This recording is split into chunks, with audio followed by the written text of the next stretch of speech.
question, please you say name or your name and where did you born. Then you answer the question. The question is about your family. How much you speak is better, how much more you speak is better.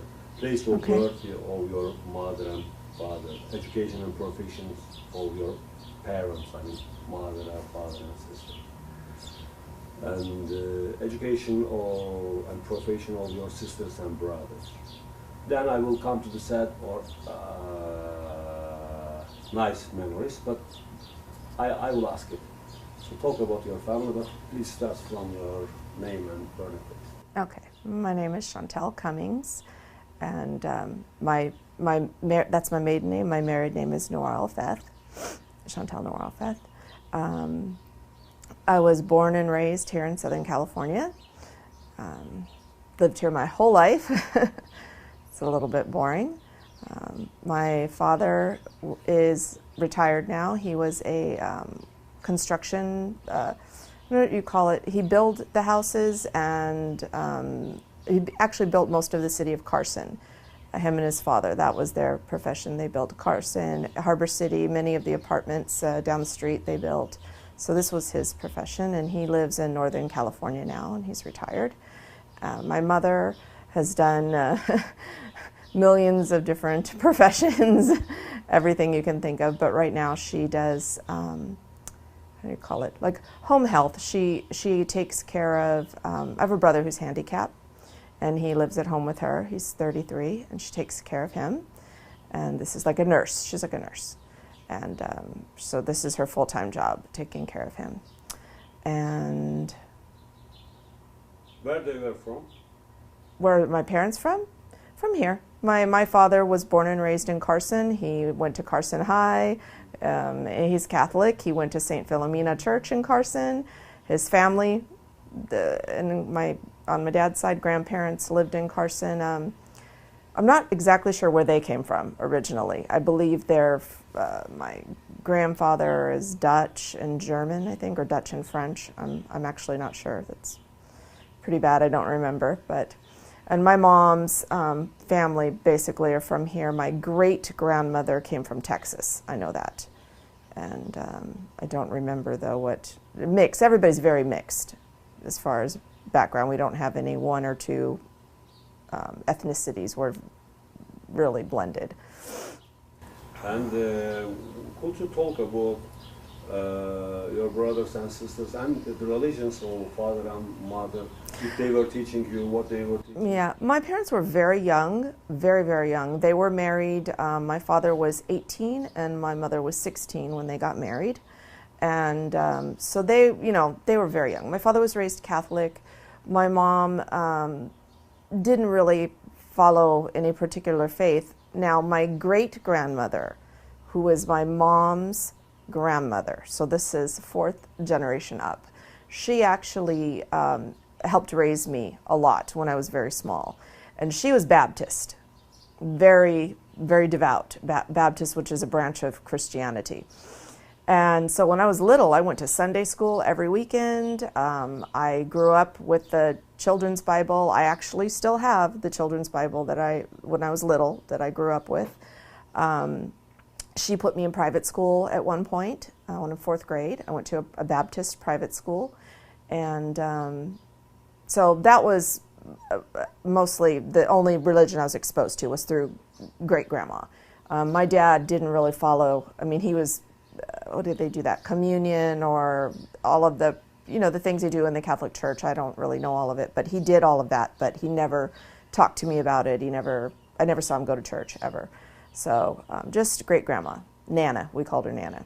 She was the one that was really the only religious person in the family. And then my brothers, I have two brothers. My mother was married twice. Her first husband was my father. And so I have a brother who's a year younger than me. And he lives now, he's a contractor. He learned the trade from my dad. And so he does the same thing, builds houses. And he lives in Colorado. My whole family's in Colorado. I'm pretty much here by myself, just my kids. So they're all there. And my other brother, as I said, is handicapped. He's 10 years younger than me. He's from my mom's second marriage. And he's multiple handicap. So those are my brothers. And I do have a half-sister that my father remarried and has a daughter from his second marriage. And I don't really have any communication with her. She lives in Northern California and is pretty isolated. And unfortunately, a few times I've tried to make a connection with her, but it was very difficult.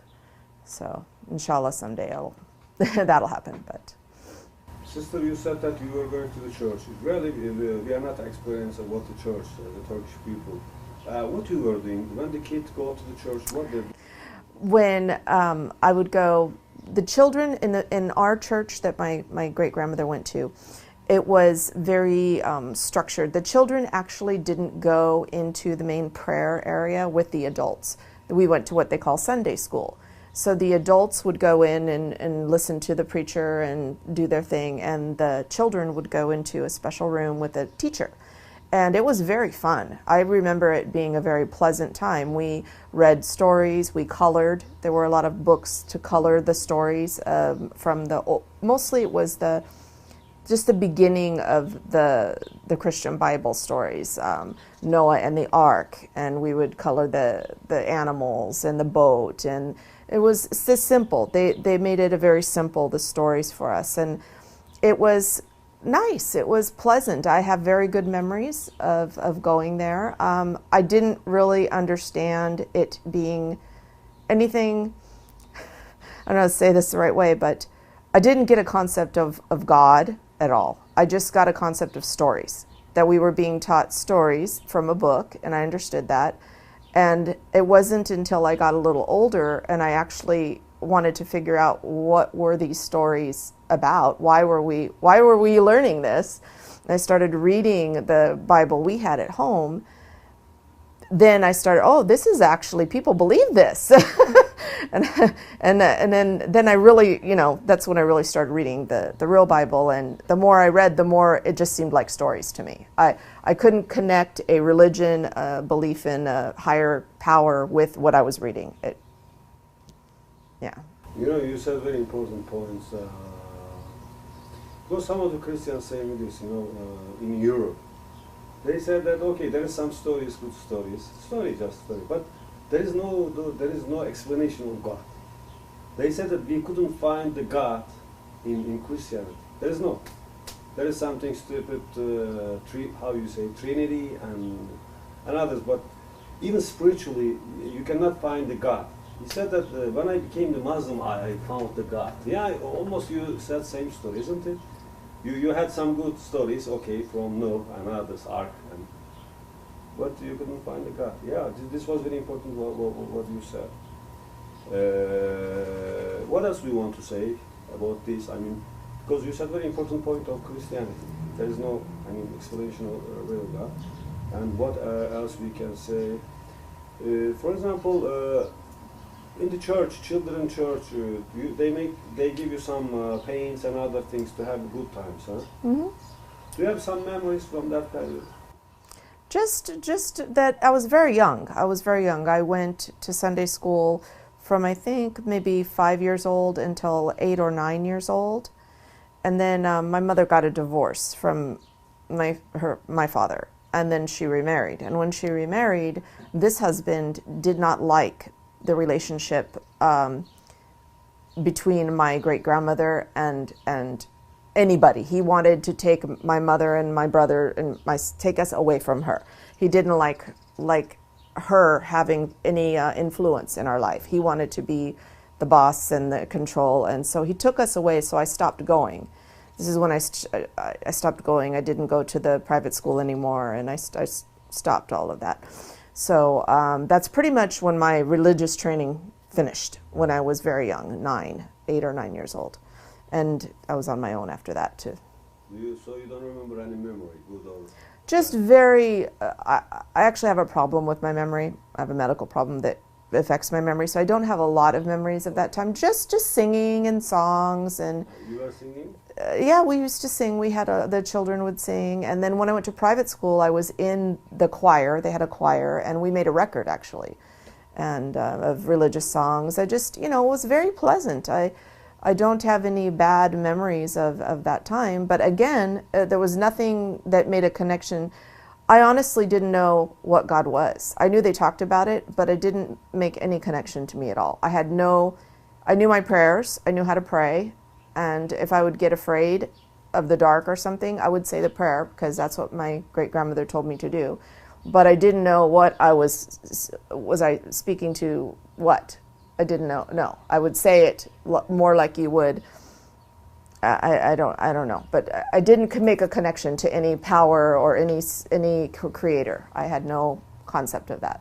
I got it. What's the meaning of the prayer you were saying, man in the darkness also? She said if I was feeling scared that you say a prayer and that God protects you. But I didn't get what she meant God. What is that, like a ghost? Or I had no idea. I had the picture in the book of a person with a beard and a white dress and a gold all around him on a big chair. This is what I saw. And I thought, no. And my mind didn't accept that. But I would do it anyway, because since little, this is what I was taught, to say these prayers. So I would do it. I knew it was a good thing. It wasn't bad to say a prayer, but I didn't understand why. Did the picture was the picture of the Christ? No, God. We had pictures of God. No. Yeah, when we were little. Not Jesus, no. Jesus was different. Jesus had brown hair. Jesus had brown hair, and Jesus was in a different kind of thing. They would give us a representation.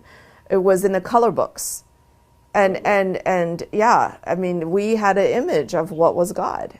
Yeah, really. A man, it was a white man too, which is funny because Jesus is brown, but God was white. So I don't know. I was little, very little. And this church is no longer there anymore. The school that I went to is gone. They're not there anymore, but yeah. I studied a little with Christianity. I read the Bible to have culture difference. Right. But I remember the pictures from the Jesus. Even you said that there was some pictures, but I thought that all the pictures belongs to the Jesus. But you see, you are right, because I saw some pictures with golden lights around. That's the God, huh? I don't know. I think this was just for the kids. I don't think this is anything that the adult. I've never seen it since. Just in Sunday school and just in the color books, the books that we would color for. I think it was to give children an idea of an important, bigger than everybody, to try to give us some idea in our mind of what was God, and this was what they did. Sister, of course, this is not a theory. I think this is the way. Also, I study ancient times history, and also I study not in the school, as a scriptwriter I read. But as far as I noticed that the Christianity moved the culture of the ancient period, because in the ancient history you can describe to the god Zeus. This is the figure, strongly, and this is Eros, is lawful, and etc. Poseidon is the god of the seas, for example. So I believe that all these things, all mistakes, is carried from the ancient time period. They said that yes, the Roman Empire said this is the creator, but no, they carry, the shapes looks like something from God. But what's containing is this one. So what you said, I just remember me this. They describe to the God how it's possible. Yes. How the Creator. This is interesting. Inshallah, after that we come to this point when you try to express something about Islam, then please you compare with this subject. This is important. But let's finish your kiddos. Then, do you have any bad or nice or sad memories from your father and mother, from your kiddos? Not really. Even when they got divorced, I didn't really know. I just knew they didn't live together anymore. I think because I spent a lot of time with my great-grandmother, so I was moving around. I'd go home a few days and go to Nana's house, and I had my cousins with me, my little cousins, and it was good. And when they got divorced, actually, things got better with my father, because he would take me on the weekend And his parents owned like a ranch in the mountains. They had property in the mountains. Oh, it was so beautiful up there. And I loved going up there. And we would just, they had little bikes for the dirt, and we would have all this fun time up there. And I just loved being in nature. And so I had a really, I don't remember anything bad. A lot of people, they suffer when their parents divorce. With me, it was better. The only thing is my mother's second husband, that was very bad. He got a problem with drugs, and he went very crazy. And he made our life very difficult for many years. And that's a very big, ugly, long story, but it had a big effect on me. It showed me very young the danger of drugs and what they do to people, because he was a very sweet man before he started the drugs. He was generous, he was kind, he did a lot for us, bought us a house, he did many really wonderful things, and the drugs took away his mind and made him crazy, where he was trying to kill us. Really, he went to jail for doing horrible things, and he ended up dying because of the drugs. But it showed me, you know, and that was from 11 until 14 years old, so it's an important time in the life of a child. It's when you develop a lot. And so by the time I hit high school, I knew for sure that I never wanted to even try drugs, because I saw what they did to people, and there was no way. So that was important. It was a good lesson for me. Sister, it's strange. In Islamic countries, I have a lot of Islamic countries, but Alhamdulillah, the divorce is not so common. But here in USA, even in America, and in European countries, divorce is very usual, and I believe that this is not good for the society. You know, in the future, you cannot imagine how to destroy the kids. Because kids, when you destroy the kids, they will be the adults of the tomorrow. So this will continue. You know, why it's happening in our countries? I think the biggest reason for divorce is that people in other parts of especially growing up, they don't stick to things. Like when I say stick to things, they don't stick to things. There are some people that work very hard. They do work very hard, and those are the people that, you know, you probably see them stay married. But a lot of people just quit. They just give up and they quit because it's easier. A lot of people prefer to take the easier way. It's easier. It's much easier to walk out a door than to sit and try to understand why somebody's upset with you. It's much easier to tell your child, go to your room, than to sit and try to figure out why they just broke what they did. You know, why? Were you angry with me? Get them to talk. And this child that just broke that, and now you're telling them go to their room, they're never going to learn the skill of to express, to explain, to make themselves understood. And this is here how it is here. I don't know in other countries, but in this country, kids, it's because I told you. I'm the mom, I'm the dad, I'm the boss, I'm the teacher. You do what I say, this is the rule. And they learn very young, okay, I'll just shut my mouth and I'll just go and I will do something when she's not looking. You know, okay, I'll go to school. I hate the school. They're mean to me. And then what happens? The kid gets a gun and goes and kills the people in the school. I mean, I could go on this subject forever. But a big part is, as children, especially in this country, they are not trained or shown how to have social skills, how to, not just social skills, but how to express and to be understood in the right way. So this is why you see gangs and you see girls that are half naked and you see boys that, you know, have spikes through their face and all this stuff going on, because they're trying to express what they were never able to learn as children. And then they grow up and they have to be married to somebody. They can't talk to their friends. They don't know how to have communication, real communication. So they get with someone that they like, they think is pretty or whatever, they get married, and you know, then the first time there's some real problem, they can't work it out. They don't have the skills. And I mean, I think that's the big problem. I think that's the problem with the whole world. But I mean, for marriage specifically, if you don't have the skills, how do you communicate? How do you, and then, I mean, if you have a different culture, a different nationality, whew, then it gets really difficult because you have to deal with all that. But basically, I think it's that people just don't, they give up. It's too hard. It's much easier. There's somebody else right there. The availability, the ease of getting a divorce here. You know, you don't need a lawyer, you don't need money. You can go down. If you don't have money, you don't even have to pay to get the divorce. You can sign a paper, I don't have money, and they give so it's so easy. It's nothing. It's nothing. You know, I think also this is the relation between the religion. You know, according to me, if the people are spiritually, religious people. Oh, that's. I think they can stand something. You know, sometimes the religion makes you power. If the people are religious, it means he's ready to deliver something for his God. So I think those people carry the marriage more. You know, because they don't want that lady suffer and kids suffer, because he's ready to give something for Allah or God. I don't know. Even in the other religions. In other religions, Christianity, I don't know this. Maybe you know better than me that the Christians, religious Christians, maybe they care more their families. What do you think about this? Or all the same? Honestly, okay, I have to speak just from what I've seen, my experience.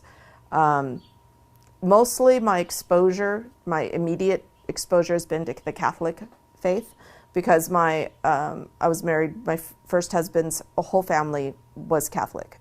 And so that was my experience with Catholic people. There were a huge, huge family.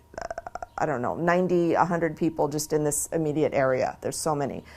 And what I saw, though, was that it didn't really seem to matter. And there were a few of them that would attend church and that seemed to try to follow some kind of lifestyle. But in general, no. In general, I didn't find, and actually I haven't found, this is the reason that I came to Islam, because through all the other faiths that I looked at, and I studied a lot of them, I just couldn't find any where people actually lived. They would preach it and they memorize it, and you could talk with them and they could talk for hours about their beliefs, but you never really saw it implemented in the life. And back to what you said about marriage, I didn't even go into that subject, because I would talk for 7 days just on the subject of having faith in a marriage, because in the USA, a huge portion of people don't really have, they say, oh, I'm Catholic, or I'm Christian, or I'm Jewish, or I'm this, I'm that. They say it like you would say, I am Swedish, or I am Dutch. Doesn't mean this is their religion. They believe this like a spiritual way of life. It's just, well, my family, I guess if I was going to do that, I would say that I was a Baptist, because grandma was a Baptist. But they do that. Even Muslims. This is a big subject for me too. I know so many. But back to the marriage thing. There's a huge void where people just don't have the faith and the belief. And if they had that, then we wouldn't have divorce. Really, because they wouldn't get married in the first place. They would be serious when they wouldn't just go get married. They would be thinking of it from a whole different point of view, not just looking at it like, oh, she's cute, let's get married, which is, I can't tell you how many people have told me, well, why did you get married? Well, I really like him, or I really like her. Oh, really? The God doesn't enter the equation at all with most people, and especially here in this country. I just feel that. I'm probably going to get someone telling me I'm wrong, but. Okay. We will come to the Islamic peoples in the other class, and that's why. All of course is resolving. So, sister, let's come to education. So we go to your primary school, secondary school, high school, and university. Even you say where's the location, the name of the, because we will find from internet that school, and we will put pictures and others. So primary school we start. How was your school time passing? How was your teachers? What did you learn? What do you like? I don't really remember a lot about the early years of school. My parents were very young, like I said, and they moved a lot.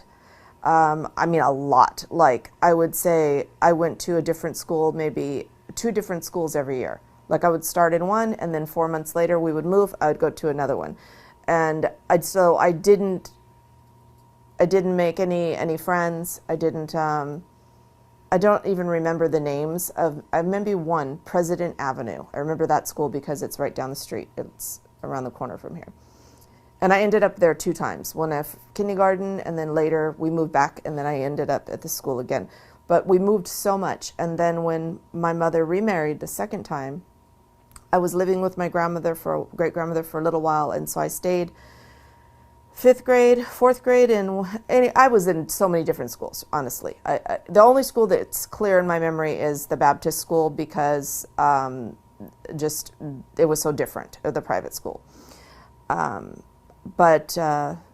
then when my mother divorced her second husband, we stayed. We finally got a place and we stayed. So for high school was good. High school, I went to Redondo Union High School in Redondo Beach, and went there all 4 years. And in that school, you're not going to believe this, but I was what they call a heavy metaler. I was into heavy metal music, and I was a strange person, though, because I didn't do the drugs, and I didn't do the things that all of the other kids that were into that music did. I just listened to the music. I was going home every day and taking care of my sick brother. My brother was 10 years younger than me, so he was 5, 6 years old at that time, and he has seizures, epilepsy, he has cerebral palsy, and he's developmentally delayed.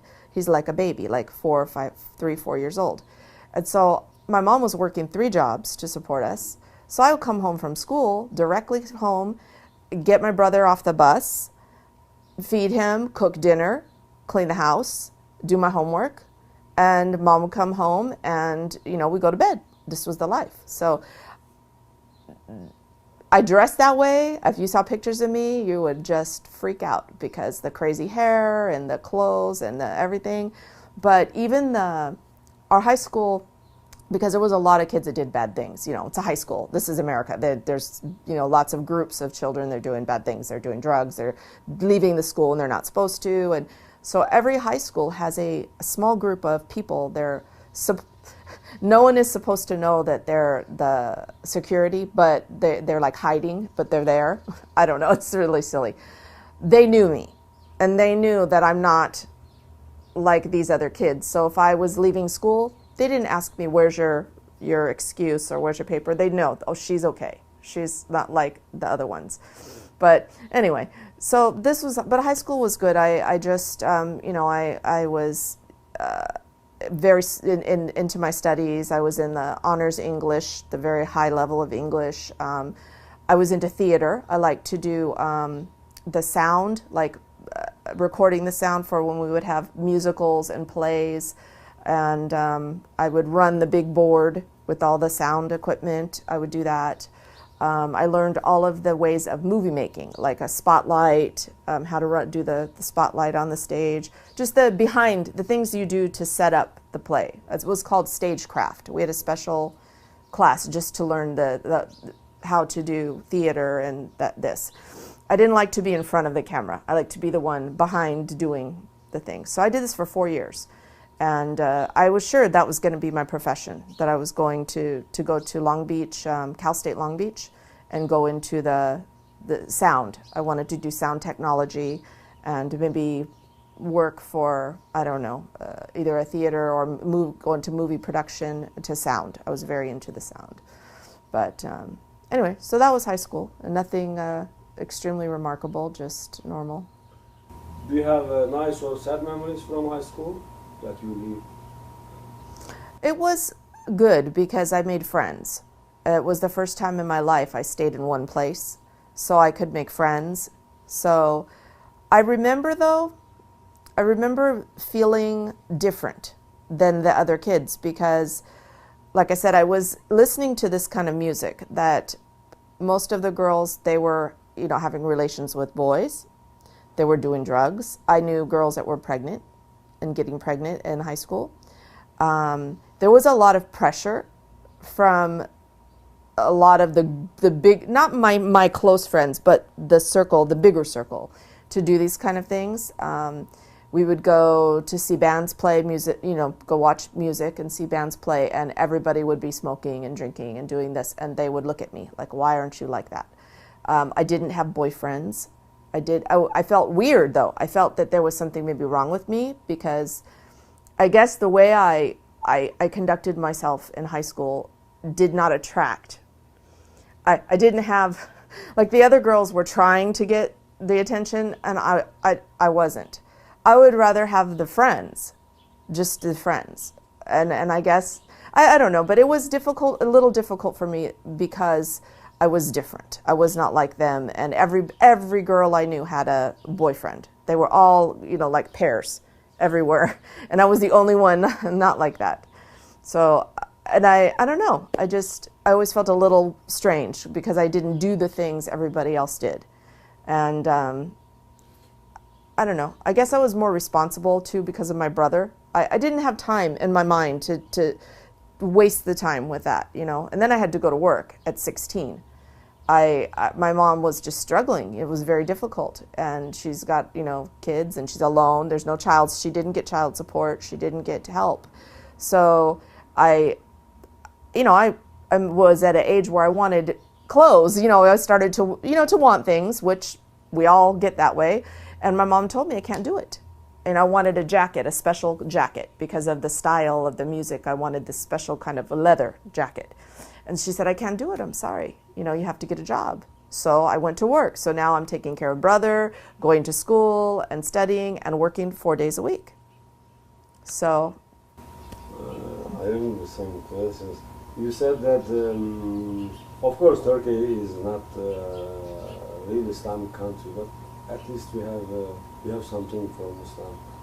So that's why in high school the things is happening what you told. I mean, boyfriends and pregnancy and other drugs, but not so much, alhamdulillah. But what we wonder from Turkey, that high school, in which age you were? 17, 18, something like that? Started, we do from 9 to 12, the grades, 9, 10, 11, 12. This is the high school. So you start when I was 13. I was a little young. Most people starting at 14. I was 13, and in school started September, and I turned 14 in November. So I started a little bit young. I graduated at 17 years old. I was 17, and most are 8. 17, yeah. Even in that period, the ladies were pregnant? How many persons? Can you say any person? 2. I knew 2. One of my friends I knew personally, a friend, a friend. She got pregnant 16, and she had her baby, I think twins. She ended up with 2 babies. There's another, you said, 2 you said? Yeah, I knew another one. I didn't know her. She wasn't a personal friend. Very young, 15, 16, same age. They were in your classroom? I knew them in my circle, of friends that I knew. No, yes. You know what I wonder, from one classroom, how many? 1 or 2? Oh, no, maybe in the whole school. Because where I went to school in Redondo Beach, at that time was considered a very up neighborhood. And so even the kids that were not doing good things, they were not, they were hiding it. They were trying to be smart about it so no one will know. They come from it's not so much, but even there, they were getting pregnant. They were having abortions. They were doing all kinds of, there was a lot of that. Even few people from 100 students, for example. I think in the 4 years that I went to the school, I know for sure I knew 1, 2, 3, probably 6 people in my group that I knew who they were that were pregnant, but they don't see. In my school, they wouldn't tell people. You wouldn't know. The girl just would stop going to school. She would stop going. She would go home and go to teach at home. They wouldn't go to the school. because that school, it was not okay. Now my daughter, I have a big girl, she went to Carson High School. And in this school, the girls are 14, 15 years old, and they're coming with the baby pregnant. They're coming to class. How many percent of the students, we can say that? 10%, 5%, do you think? When I went to high school, less than that. Now, much more. Of course, they were living together without marriage, huh? They weren't living together. They were coming to school, go to one class, then they would leave the school, go someplace, some park, a car, somebody's car, a park, any place where they could find, and they would do this stuff, and then the girl would end up pregnant. Because now they talk a lot about education, and they teach now the kids a lot more, and they have now birth control in the high schools. But when I went, no. They didn't have that. The idea was, if you talk about it, you're going to make them do it. If you give them birth control, now they're going to go and have sex. This was the mentality. So there was no office in the school where you could go and get something. So the girls just get pregnant. They just get pregnant. Because they're not going to tell mom and dad. They're not supposed to be doing it. I mean, there is no parents in this country, unless they're crazy, that are going to say, yeah, do it. Even if they're not a religion, it's not okay. It's not okay. No, I'm not talking for the pregnancy.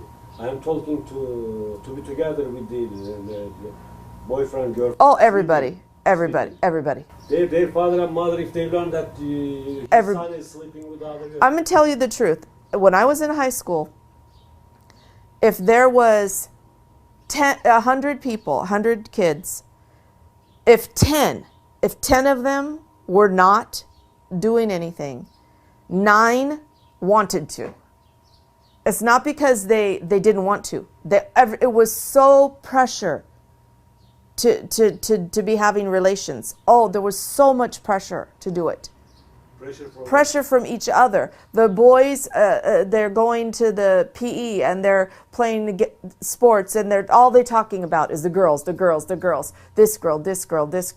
I'm with her. I'm going to be with her. He's with her. She's this one. And the girls, same thing. Oh, he's so cute. Oh, I like him. Oh, Friday I'm going to his house. There's such pressure.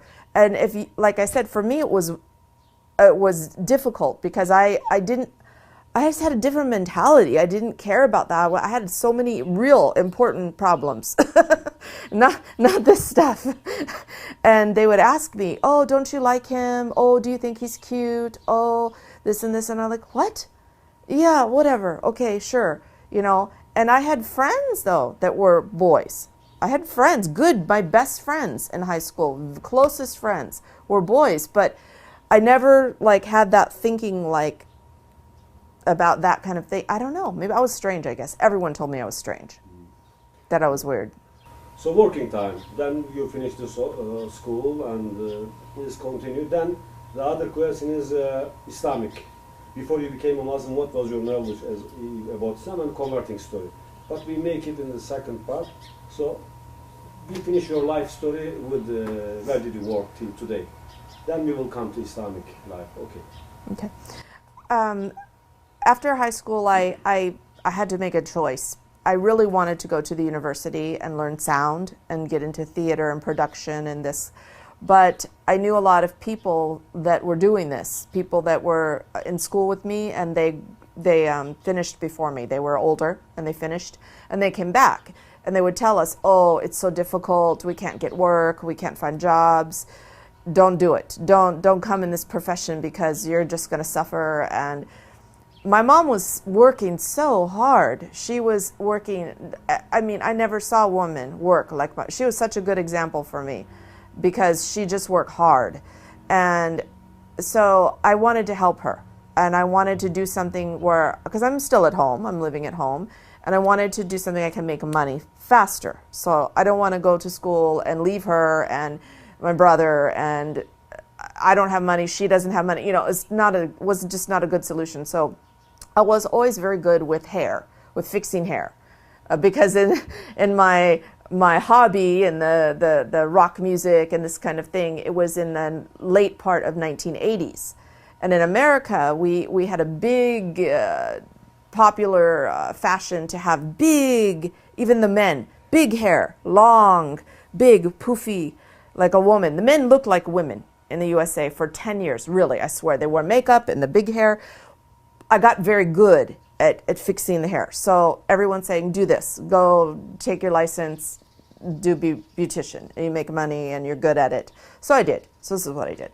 I went to school and did that, and went directly to working. And so I just, you know, just nothing terribly exciting, but I did that. And well, no, one thing, I got into a special part of doing hair. There's something very popular here. It's called hair extension. It's where they add the hair to the woman to give her long hair. They take some hair and they sew it or glue it and they make a long hair.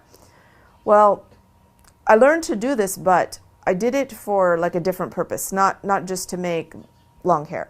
I started helping the women that had cancer or they had some sickness and they lost their hair. So I got more into the replacing, helping them. They want to grow their hair back after this sickness, or they have some health problem. I like specialize in helping the women that had the difficulty, they can't grow their hair. So this was my thing, and for years, this is what I did, was this, all the things. I did the nails and the toes, everything, but mostly my specialty was to help these women. That was it. So anyway, but that's basically it, just for years, 15 years, that was my profession, was doing the hair. You had only your office, or you are? No, I work for other people. I always worked in other salons for different people. Before you became a Muslim, what was your knowledge about it? I mix both questions because related each other, so it's not necessary to ask one by one. Understand? Yeah. Before you became a Muslim, what was your knowledge about Islam and how you became a Muslim? Yeah. Okay. I knew the word. I knew there was a word, Islam. I didn't have a clue. I had no knowledge. I didn't really watch TV that much. I didn't have time. I didn't know anybody that was Muslim. I didn't know anything about it, good, bad, anything. I was very, in a way, ignorant of the world, really, of the whole world. I knew there was a world, and if something really bad was on the news, I would see it. But as far as politics or social things going on, I didn't know. I was just focused on go to work, take care of brother. Even in high school, I didn't get into government or politics or these subjects. I passed the class, finish it, move on. I didn't have any concept. I didn't know anything about any religions, honestly, none. They didn't teach religion in my high school, none. They didn't teach it. So I didn't know, I just knew from what I was little, and then when I started working, this is what really started my whole thing with religion. When I would work and I would do these people's hair, a lot of these people were very sick, or maybe they had cancer, they almost died, and then now they're okay. So I was talking to women that were very religious. They had strong belief and faith, and I was fascinated by that. I was like, why? I mean, sometimes I would have to, cover my mouth because I go, why? Why do you believe that? Why? Because I had no belief, really, none. I didn't believe, I had none. I would get so scared sometimes because I wouldn't understand, like, how can I just not be here? How do I die? I didn't understand that whole concept of how I can die. And I would get very scared. I would get like a panic. And I would give myself like a heart attack because I would be so afraid. It just stops? What do you mean it just stops? I just stop? I'm not there anymore? I mean, really, it was very terrifying to me when I was young. And so I started really searching and asking every person, any woman that came in my chair, I would ask, are you religious? Do you believe in anything? Why? And then I would ask them why. And they were like, what do you mean why? Why? I mean, were you born that way? Did your family raise you this way? Did something happen to you and all of a sudden you had a moment and you believe now? Why? Why are you like that? And except for one woman in all the years, only one woman had an experience that made her have her belief. Everybody else was born this way. And so I felt like, you know what? It's never going to happen for me. I'm going to give up because I wasn't born into, nobody taught me when I was little. And I felt like this was a big problem. And the first woman I worked for years, 5 years I worked for one woman, she was Native American. And they have a whole different, idea, the spirituality. It's not like the big religions. It's very different. Similar in a lot of ways, but it's a different idea. And I was so jealous of her because she was so at peace with her life and the world, and she just had such solid belief. And I was like, how do you get that? I want that. I want to feel like that. I want my children to feel like that. I want this life. I want it. And so, like I said, I would ask everybody and I would go. They would invite me. Oh, come to my church. Come here. I went to every group, every church, every religious science, but I never met anyone who was Muslim, ever. So I didn't even know about it. And nobody ever talked about it. That was the other interesting thing. I never heard a bad word about it either. I never heard any word about it. So I didn't know anything. So then life passes, and I'm still searching and going, and I was divorced. I was married for 10 years, and anyway, the long story, same man, almost 15 years. When we were divorcing, I had filed for divorce, but I was still in the house. But one of my girlfriends invited me to start playing this game on this website on the internet because I wouldn't leave the house. And I was, big, ugly. It was not a good time. So finally, after months of her insisting, oh, come on, you sit in that house. You can't sit there forever. Just, come on, play with me in the night. At least it's something you can do and introduce you to friends, whatever. And anyway, so the way that I found out about Islam is I met the man I'm married to now. And we met on this website that my girlfriend insisted that I join, and we met on there and we started talking. And during the first few days of our conversations, he asked me, did I know what was Islam? And I said, no, I had no idea. So he sent me a website in English. And this website, it was Islam... I'm going to remember which one. It was Islam Way. I believe it was Islam Way.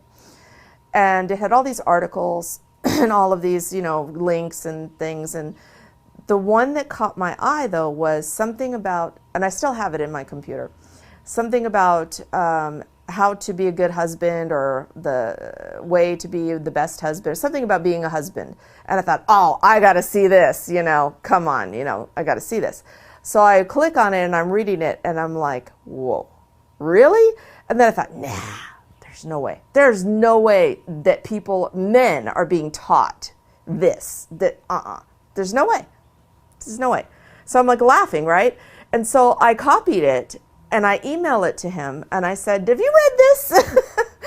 And so next time we talk, I asked, did you get my email? He says, yes. I said, did you read it? Yeah. And I said, come on, this is a joke. And he goes, no. He goes, we must. And I went, what? What do you mean we must? We must. We have to be like that. I was like, you're full of it. I was just, because I'm a year now trying to get divorced. And I'm like, from, this horrible situation, I'm like, there's no way I'm in America. There's no man alive that's like this. Oh, come on. And no, we must. We have to. What do you mean you have to? Why? You have to, why? What's going to happen? I have no clue. So that started it. And then I just started going and all on my, on my own and learning and researching and everything I read, I just kept going, no, really? Really? Come on. There's nobody like this. People aren't really like this. Oh, come on. I couldn't believe it. I just couldn't believe that there was really something there wasn't just a bunch of, pardon expression, BS. That wasn't just a bunch of, this wasn't just preaching, Adam and Eve and this and that. It wasn't just talking about history, which is what the Bible was to me. And it was just like, they're talking about stuff that happened. Oh, what does that have to do with my life? Don't kill anyone. Yeah, I know that. It's common sense. Don't lie. Don't steal. Okay, yeah, I know that too. I knew all of that stuff. But this was different. And so I was like, wow, this is just great. And so anyway, I got more and more involved and more into it. And then, of course, my relationship developed and we became engaged. And, I would ask him about things, but it was a little difficult because he has his own business and is very busy. He's traveling, he's doing this, he's doing that. And, and then I went back to college to get a behavior degree because I have twins from my first marriage and they have autism. And autism is, a very difficult disorder and requires a lot of therapy and a lot of work to make the children be able to succeed and to progress. So I just was determined to be able to really help my children. And this is another subject, but there's a huge void of people that have the ability to really work with these kids. So while I was going to school, I just kept researching and doing more and more to learn about Islam. And basically, after about a year of studying on my own, I was sitting one night in August 21st, 2009. It was 11 o'clock at night, and I was on a website, and there was a little box in the corner that said, do you want to talk to somebody? So I clicked on it, and it was like a little interactive thing, and do you have questions, or do you want someone to call you? And it's 11 o'clock at night, so I just said, yeah, okay, sure, I want someone to call me. And I'm not thinking they're going to call me right now because it's 11 o'clock at night, and 5 minutes later my phone rings. And it's a man on the phone. And he asked me a few questions. Well, what do you know about Islam? So I told him what I knew. And he says, do you want to become Muslim? And I said, well, how do you do that? And he said, you just declare he just told me the Shahada. And so he goes, repeat after me. And so I did. And he goes, congratulations, you're Muslim. And he hangs up.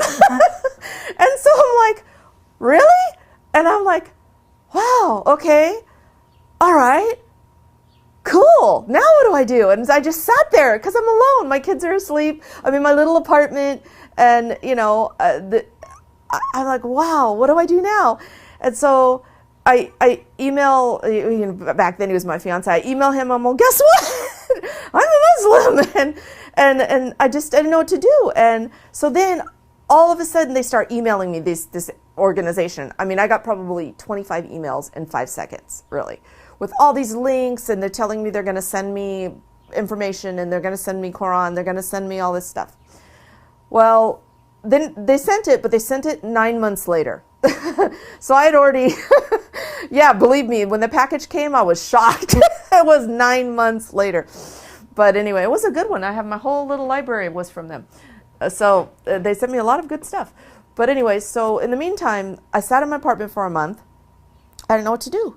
And so I kept going on different websites, and then there was one website that I found that had like a locator. It would locate places for you, like businesses that were Muslim and this and that. And so it gave me the location for the Islamic Center of South Bay. And so I called, and they said, oh, you want to talk to Sister Lita? And she's in charge of the women's group. And so I came here, and the rest of that's all history. But so basically, that's how I became Muslim. It really, people always ask me, well, oh, so it's because of your husband. And I said, well, yes, of course. Alhamdulillah, he's the one who said, what do you know about Islam? But it wasn't for him, or because he insisted, or because it wasn't that. He did, and this is the thing when people talk about dawah, that I get a little bit, it's a little touchy subject for me, because I truly believe the words of the Quran, that Allah guides who He will. And I believe our duty is to present the message, is to give it in a beautiful way and to demonstrate. That's the most important thing, is to demonstrate through our life what it means. What is Islam? Not preaching, trying to convince somebody it's better or it's right or it's this or it's that. In a degree has a place, but really it's when people see how you live and they see how you are and they see your manner and they see how you conduct yourself and they see the way your life's going. Even not that it's going great or you don't have problems, but how you handle the problems. You know, this is, I think, what it impresses them. And this is what, like my husband, when I met him 2 weeks before Ramadan. And I'll tell you, this is the main reason, truly the reason I started researching Islam. The email thing, or the thing that on the website I read, that was kind of like a joke to me at first. But 2 weeks after I met him was Ramadan. And every time, you know, we would talk and he would be like, I have to go pray. What? Right now? What time is it? It's the time I have to go. Oh, okay. All right. I'll talk to you later. Okay. Bye. I can't, I'm not going to get online because I have to, I mean, just so many, because during Ramadan, he was one, he does all of the surah, all of the things. And so, like, even in our conversation, like, he told me, you can't talk to me like this, you can't talk to me like that, because I'm fasting, and this and this, and we're not married, and you're not my wife, and I mean, all of these, and I was like, are you joking, really? You know, what? I can't put a flower, no. And he was so, like, strict, and then I remember him telling me he was spending the whole night in the mosque praying, and I'm like, what?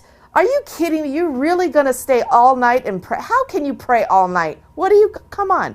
No, really. And I'm like, the next day when I talked to him, I said, did you really stay in there all night? He said, alhamdulillah, la la la. And I'm like, Scott, really? Come on, you're joking. You're just telling me, no, really. Oh, I feel so good. You don't know what it's like. And and I'm like, wow. I'm like, really? I never met anybody ever that practiced what they preached.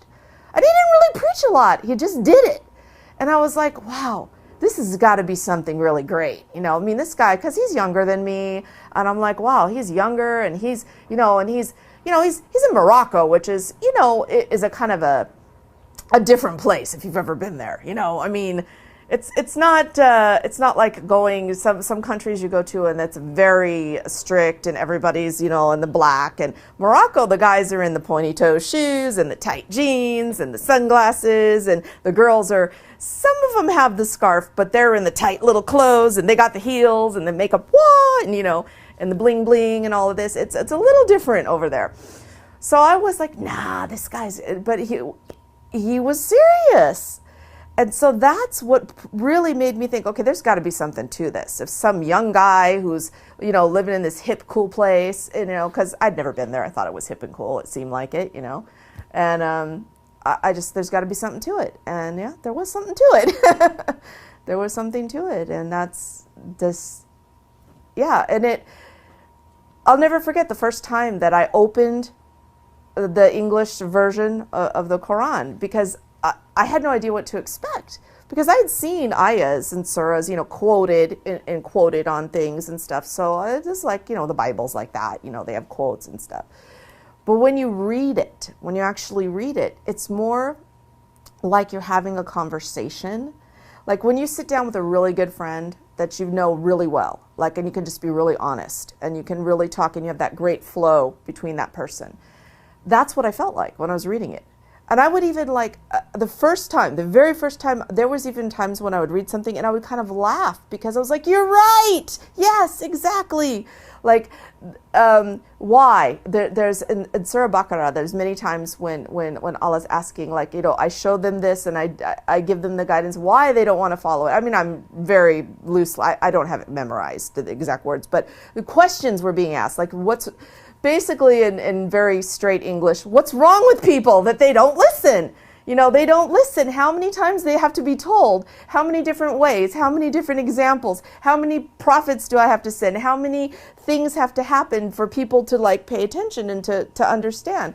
And I was just like, I remember sitting alone in my apartment and just like laughing, going, yes, exactly, right. And then I go, whoa, who am I talking to? I'm crazy, you know?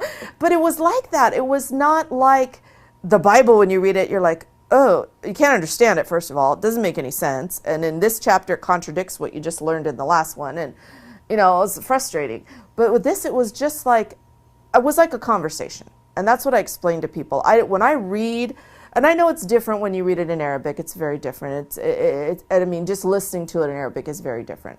But for me, I don't see any complication. I don't see anything confusing.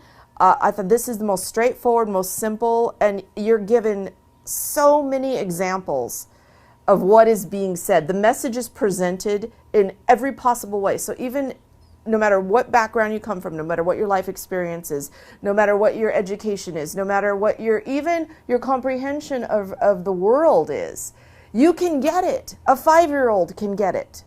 It's that easy. Well, at that point in my life, I had a very small social circle. My just a very few close friends. My very best friend at that time, female, my best friend, she actually happened to be married to, it's an interesting story, but just briefly, her husband is from Morocco, and he's Muslim. She's Catholic, but he's Muslim, and we actually went together to Morocco the very first time, when she met her husband the first time, and when I met my husband now the first time. We traveled together. And it was just a coincidence. I mean, the two men didn't know each other, and we had no idea that either one of us had met. It was just a weird thing. But anyway, so he was here. Her husband came here a couple years ago. And so she'd had a lot of people, she knew a lot of people that were Muslims. So for her, it wasn't a big deal. You know, it didn't really make any difference, you know, in our relationship. My mother, I had been talking to her about it since day one, you know, telling her, hey, guess what? I'm checking this out. This is what I learned. And did you know this? And did you know that? And so I'd been kind of, you know, she knew what I was into and what was going on in it. And again, it wasn't, you know, my mom was kind of, her attitude was, well, if it's helping you. You know, because I'd been through it was a really difficult divorce. It was a really very, very unpleasant and bad time. And so she was like, anything that helps you, that makes you feel good, I'm all for it, you know. So she just, you know, didn't really, the only thing she had an issue with was when I started covering my hair. She got a little upset about that because she's like, why do you want to look like a little old lady? She's like, you're young, you're beautiful. What do you want to do that for? You know, she didn't really get it. You know, she didn't. But the interesting thing is that I'll never forget. We were leaving. She was here. She came to visit I think it was last year. We were going somewhere, and I think I actually had on what I have on today. And we were walking out to go to the store or somewhere, and she was behind me, and she goes, you know, I have to say something. And I turn around and go, here it goes. She's going to say something bad because, you know, she'd always make comments when I would wear a scarf. And so I turn around and I go, okay, I'm waiting for it. She goes, you know, as much as I don't like it, I have to say that you just glow when you have that on your head. You just glow. You know. And I'm like, oh, well, thank you. I feel very happy. Maybe this is why I glow. I don't know, but it was nice. So I haven't had really any problems. I get teased a little bit. I got a 20-year-old daughter she teases me a little bit, you know, about what I wear sometimes. And I don't know. I haven't had any real bad thing except, and this, I don't even know for sure if it's, oh, I do know. I had a little bit of bad experiences with my children's school that they go to. They've been going there for a couple years, and the first year that they went there, I wasn't covering my hair. And then when it seemed like I didn't want to think that as soon as I put a scarf on my head that they changed, but my oldest daughter said absolutely that's when everything changed. And their whole attitude towards me and helping me with my kids, it all changed. And I became like, they started looking at me like I'm bad, and they started giving me a hard time with everything. And it just was a total different, everything changed. And anyway, it's okay though. But that and where I lived, I started, the reason we moved is because I got targeted by gang, like a street gang down the street. They decided they didn't like me, and they followed me home one time, and they were on foot because they lived down the street. So I got out of my car before they got to my car, and I was getting ready to go back down and get the things out of the car. And before I could do that, my neighbor pulled in next to me and they robbed him. And he said they were waiting at my car when he pulled in. It just so happened he pulled in, so they, pulled the gun on him. And then they came back and they busted into my car, and they didn't take anything. So it was just a hate crime. They busted into my car. They just trashed it. They, threw everything around, made a big mess, broke the window, this kind of thing. So I moved. And that's when I moved here. This just happened a few months ago. So I moved here, and alhamdulillah, I wanted to be here anyway. So it was just the push to get out of that place. But that's really, and that kind of stuff, it happens. It happens regardless of, any specific thing. It could be because you're the wrong color, or you're in the wrong neighborhood, or whatever. But that's really the only thing negative, especially. But everyone else, my friends. Covering my head is the only thing really that anyone's ever got. It's so strange. That's the only thing anyone seems to care about or have a concern with. In Islam, all the things are beautiful. But which ideas mostly impressed you? Even you can think. If you want to think, I stop the camera, then you think. No, I actually can answer that. It's more than one thing though. I mean, I can't say just one specific thing.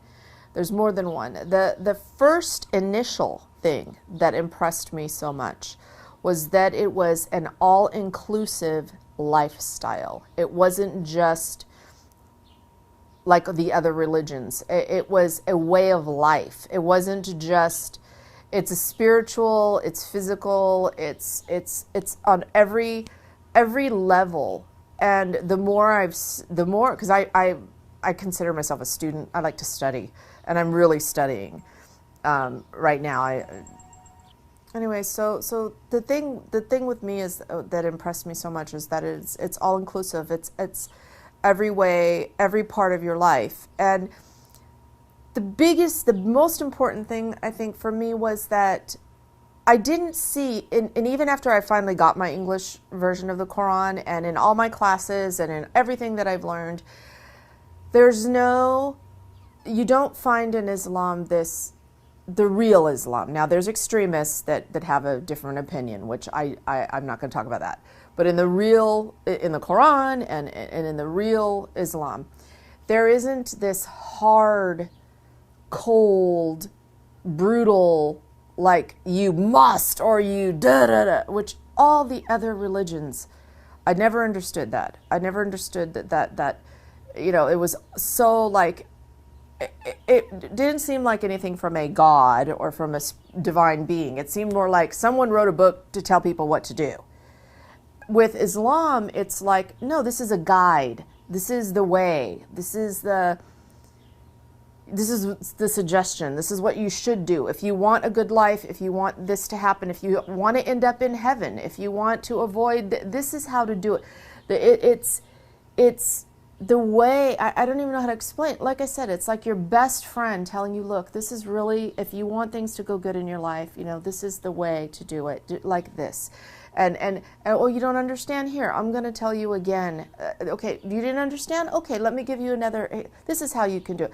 It's so like it's done in such a loving way, and it's not just loving. I don't even know. There's not a word. According to you, what's the problems that we have to solve in the world? Well, I have this answer too.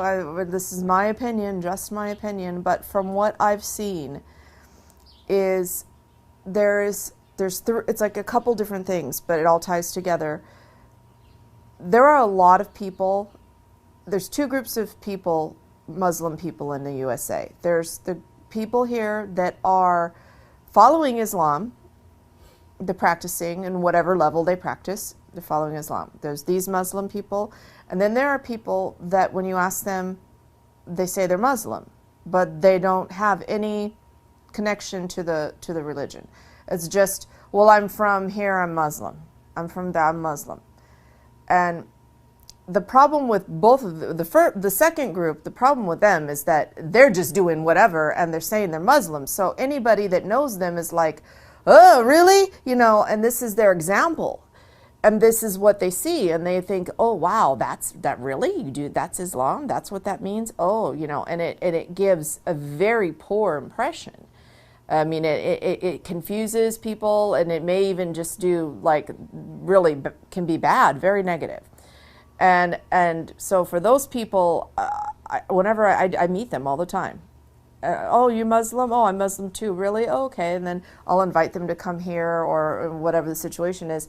I try to talk a little bit, and then I realize immediately they don't follow Islam. They're saying they're Muslim, and for example, I belong to a lot of different Islamic sites and groups and dawah projects, and I'm doing a lot of this kind of stuff, and a lot of it is through the internet. And I met a person, a brother on there, and he says, you know, I said, oh, are you a Muslim? And he said, yes, I'm Muslim. And he says, I'm half Muslim. And I went, half? And at first I just thought, okay, I'm not going to even talk to this person because this is stupid.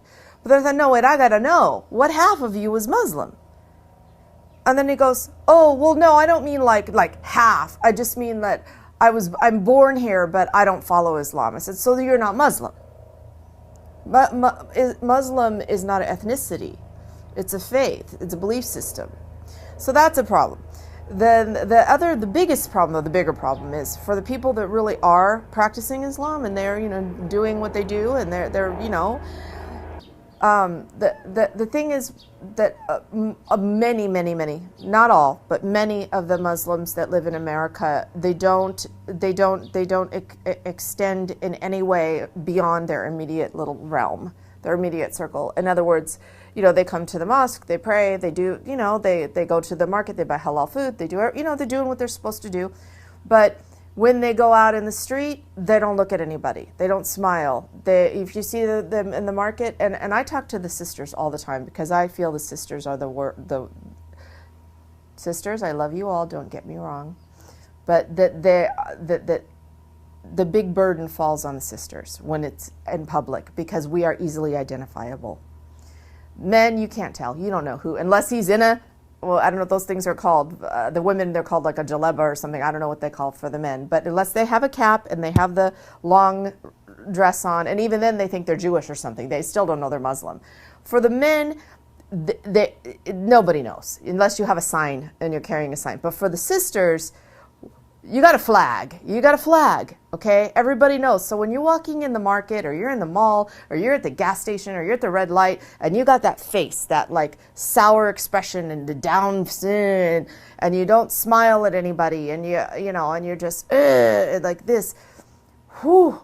I mean, it puts such, I mean, everybody who's ever heard terrorist sees that. It doesn't matter what color you are. It doesn't matter how pretty your scarf is. If they see that face, this is what they put together. This is Islam. Yes, there's one right there. And I'll tell you the truth. This is the reason I started covering my hair. Because I wanted him to see a different face.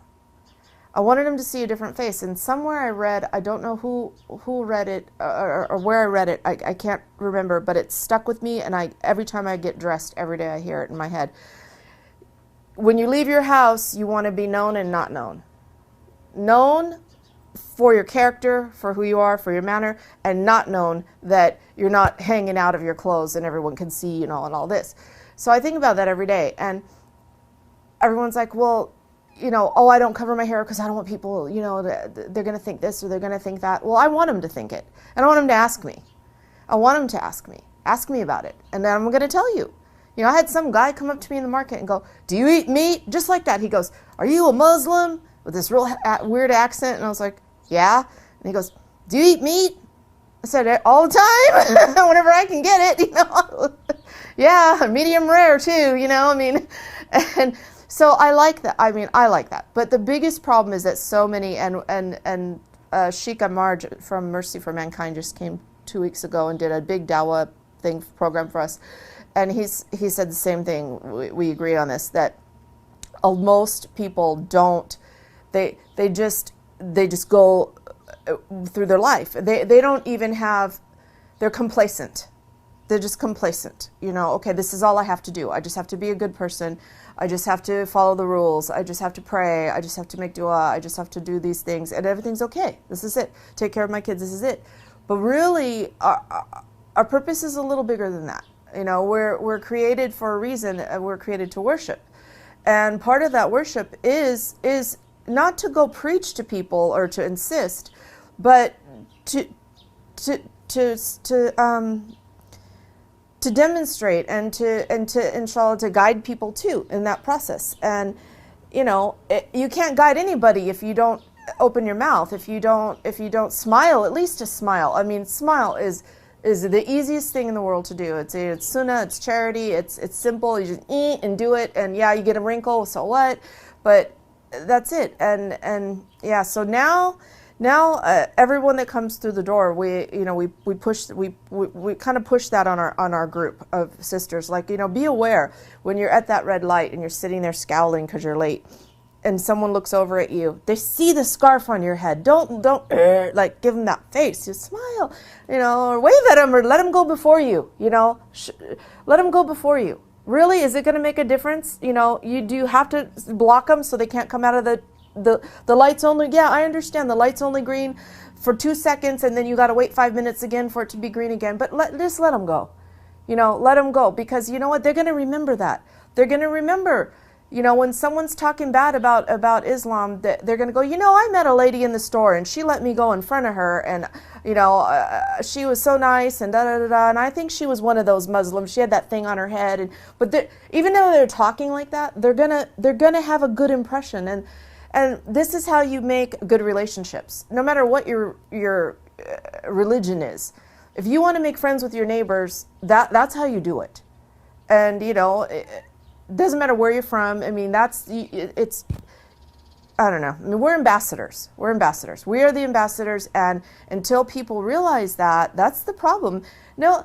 Nobody knows. Half of America does not know anything about Islam, and the other half that does know knows just what they see on TV. And of the ones that know stuff from the TV, maybe a very small percent actually know people that are Muslim. And then again, then who is the Muslim that they know? That's the other thing. So those of us that are, we got to do something. You know, we have to do something. We don't need to go preach on the corner, but you know, we need to, when we leave our driveway and the neighbors out there watering, we need, hey, how are you? Lawn's looking good. Anything, you know, just any small little gesture. And that to me is the biggest problem. I mean, the terrorism, the news, all this stuff. If every single person, every single Muslim person made just a small little extended, just reach just a little bit, not go save the world, just make a friend with your neighbor, take them their paper. You know, if it's trash day and you see their cans there, they forgot it and the truck's coming, go push the trash can out on the sidewalk for them. You know, you see they're going to get a ticket, it's a street sweeper, go knock on their door, say, hurry, come move your car. I mean, just any little small thing, extend yourself, be a good Muslim, be what you're supposed to be, help.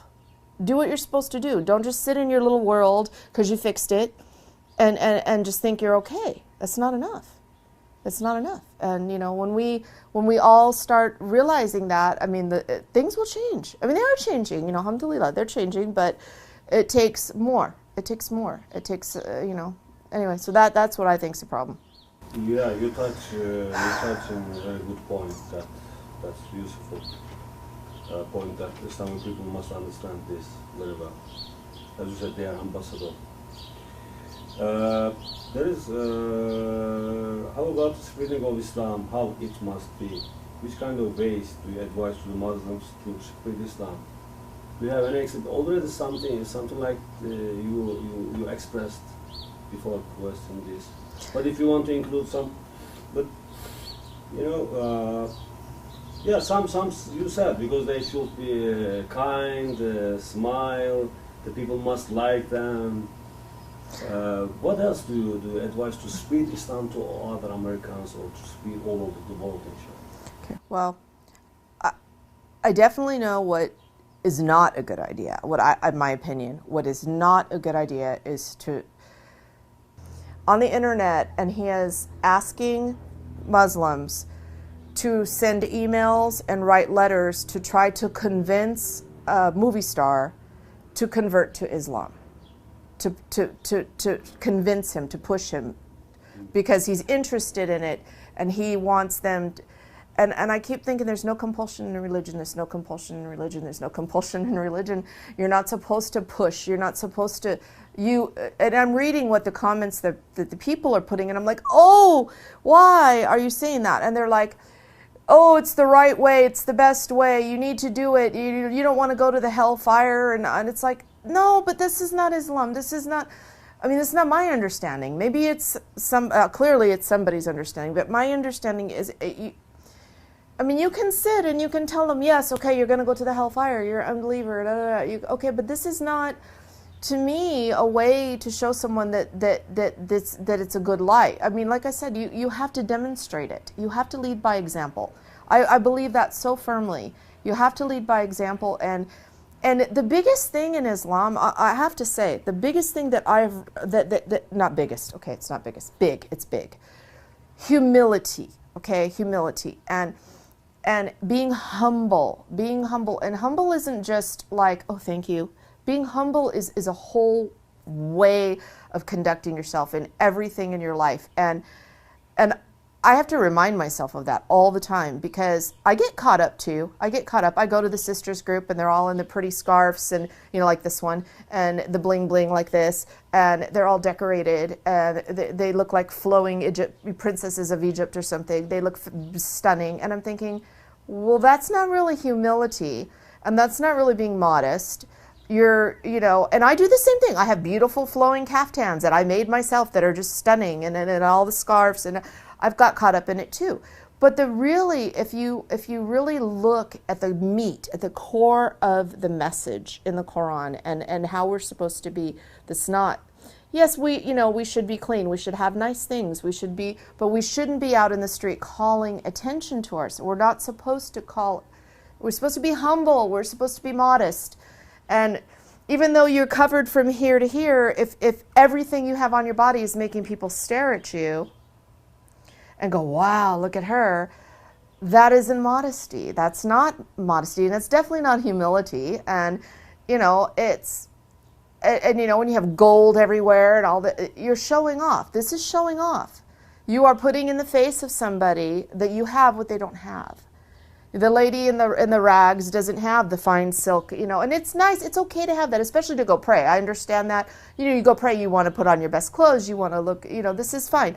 But I'm talking about on a daily basis. The people that get so caught up, and there's ayahs in the Quran about this too, and inshallah someday I will have them committed to memory where I can just recite them perfectly, but not yet.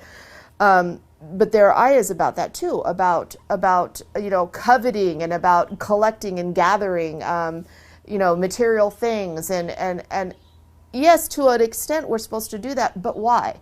Why are we supposed to get wealth? Why are we supposed to get wealth? So that we can help people. The purpose for us getting money and getting things is to help people that don't have it. It's not for us to sit in our beautiful house with our 6 cars and our diamond this big. This is not why Allah gives us wealth. Allah gives us wealth. It's a test. But also, we're to share it, inshallah. We're supposed to share it. We're supposed to help the less fortunate. And it says in the Quran, the more you give, then Allah's going to reward you. It's a beautiful cycle. But, you know, that gets lost sometimes. It gets lost. This was the last question. If you want to include something, include. My question is finished. No, I don't think so. Do you want to say something to Turkish people for Holy Ramadan? I'm sorry, I didn't hear you. Do you want to say something to Turkish audience about Holy Ramadan? Because it's possible this will broadcast in Ramadan. Actually, I do have something to say, not just to Turkish people. I have something to say to people that live in a Muslim country. That I've been to Morocco 6 times, and it is so amazing to me. So the people that live where they have, so we have Islamic centers, and we do have some places here that are like a masjid, but you can't sit in your house and hear the call for prayer and hear the adhan. You can't hear it. When you're in Morocco, when you're in, I don't know about it in Turkey, but when you live somewhere where you can hear that and you know, I don't know, there's something beautiful about that to me. And the ability to be able to walk down the street, you know, with your scarf on and it's accepted and no one stares at you funny, and that you can pray. You can stop in the middle of your work and drop down and pray, and nobody's going to think anything weird of you. That is such a blessing. That is such not a privilege, I mean, it's your right, but people are so blessed that are in these places. And I know they look at America and they think, oh, you know, they're so lucky there. But to me, I would rather live in Morocco in a shack and be able to hear that and go and pray and be able to just be free and worship how I want. And I mean, I see pictures in countries where I see the pictures of trucks pulled over on the side of the road and the person's on the side of the road praying. And I get tears. I get tears when I see that, because that's like beautiful to me, to just be able to do that, to have that kind of freedom. And we have it here to a point, but it's not like that. And they're blessed and they're fortunate. And when they look at people driving Mercedes and they look at people over here with the big houses, don't forget what's important. What is really important? You know, to me, to be able to worship how you want and to be comfortable too in the whole thing it's a blessing and it's a privilege, and it's to me better and more important than any house and any car and anything that you could have. And I mean, basically that would be it. Don't think it's better because I hear so much, oh, America's so great, America is great, but I would go there in 10 seconds and raise my chickens on the roof and wash my clothes in the sink and do all of that. I would, just to be able to walk to the masjid 5 times a day, because it's right there and I can hear it. And I don't know, there's something about that. It's just such a blessing.